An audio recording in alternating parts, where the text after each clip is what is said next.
Vamos falar agora dos clubes que estão devendo ao Flamengo, é isso mesmo. O GE subiu uma matéria aí, ó, Flamengo notificou 2 clubes brasileiros por dívida em relação a jogadores negociados na janela do início do ano. Internacional e Corinthians. Internacional contratou Thiago Maia junto ao Flamengo e o Corinthians contratando Mateuzinho junto ao Flamengo. Cara, o Corinthians, que várzea. Ó, o Corinthians deve ao clube mexicano pela compra do Pedro Raul. O Corinthians deve ao Cuiabá. Essa informação a gente trouxe. O Cuiabá está entrando na justiça pedindo valor integral. O Corinthians deve ao Santos Laguna do México pelo Félix Torres. O Corinthians está devendo geral e deve ao Flamengo também. Segundo o GE, o Inter de Porto Alegre recebeu a notificação nessa terça-feira referente à compra de Thiago Maia, fechada em julho por 4 milhões de euros. 24 milhões de reais no câmbio da ocasião. Os gaúchos não pagaram a primeira das 10 parcelas, cujo valor de 250 mil euros. É isso mesmo. Já o Mateuzinho, vou pegar aqui a lista, porque a situação é tensa. O Flamengo recebeu os 500 mil reais para o Hugo Souza jogar contra o Flamengo, mas o Flamengo não recebeu pela venda do Mateuzinho. Com o Corinthians, o atraso vem de um tempo maior. O Alvinegro já pagou as 2 primeiras parcelas pela compra de Mateuzinho, também vendido por 4 milhões de euros. A terceira e mais cara das parcelas venceu no último dia 5.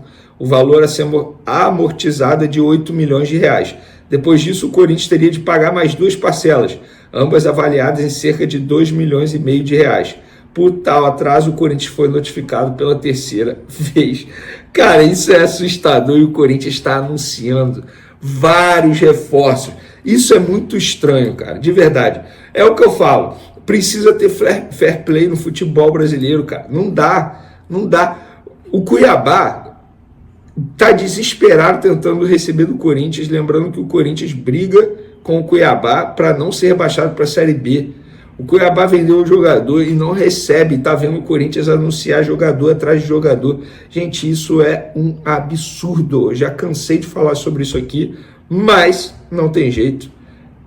Há ainda quem negocie com o Corinthians e há ainda quem queira jogar no Corinthians, mesmo sabendo da tal dificuldade financeira que vive a equipe paulista. Mudando de assunto, o Botafogo anunciou recentemente a contratação do lateral esquerdo Alex Telles, que estava no Al Nassr da Arábia Saudita, clube do Cristiano Ronaldo. O que vocês não sabem é que antes de contratar Alexandro, o Flamengo tentou ou sondou, consultou a situação do Alex Telles.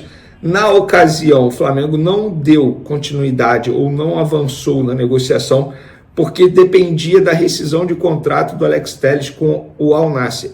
Isso poderia ser agora, poderia demorar, e o Flamengo, pela urgência da contratação de um lateral esquerdo, preferiu por não esperar. O que, na minha opinião, fez certo, tá? E foi atrás do Alexandro para não correr o risco de perder o Alexandro, que estava livre no mercado, não tinha renovado com a Juventus da Itália. E aí o Flamengo, de fato, até pensou no Alex Telles, mas a situação não avançou. O Botafogo, na ocasião, tinha a opção de esperar. O Botafogo pôde esperar. E aí o Botafogo teve agora o problema do Cuiabá, lateral esquerdo, que teve uma grave lesão muscular, e depois que teve esse problema com o Cuiabá, foi atrás do Alex Telles e conseguiu a contratação.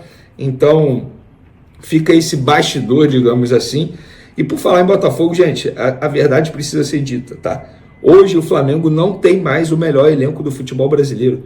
Hoje, se eu tivesse que eleger o melhor elenco do futebol brasileiro, é o do Botafogo. Os caras fizeram muitas contratações boas, várias, de renome no mercado, Alex Telles, Thiago Almada, enfim, vários.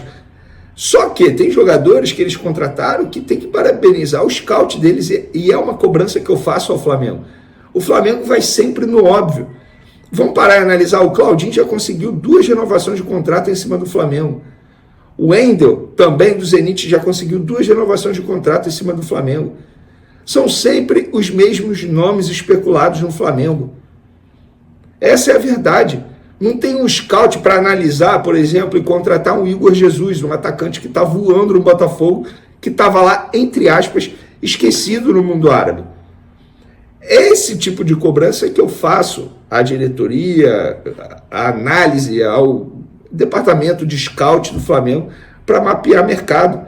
São sempre os mesmos jogadores. O Alcaraz, o Flamengo tentou em 2020, 2021. São sempre os mesmos nomes. Não sai do óbvio. O Botafogo sai do óbvio e faz boas contratações. Igor Jesus. O próprio Tiquinho Soares. Na ocasião, pouca gente no futebol brasileiro conhecia o Tiquinho Soares. Então, Marlon Freitas tá jogando muita bola, estava esquecido no Atlético Goianiense. Quem tá jogando mais? O Alan, volante do Flamengo, ou o Marlon Freitas? Nem preciso responder que, obviamente, é o Marlon Freitas. Essa é a verdade, cara. O Flamengo não tem mais o melhor elenco do futebol brasileiro. Para mim, hoje, é o do Botafogo. Tem o Palmeiras também, que se reforçou muito bem. Para finalizar, o perfil Flabase subiu um conteúdo que eu achei curioso e interessante.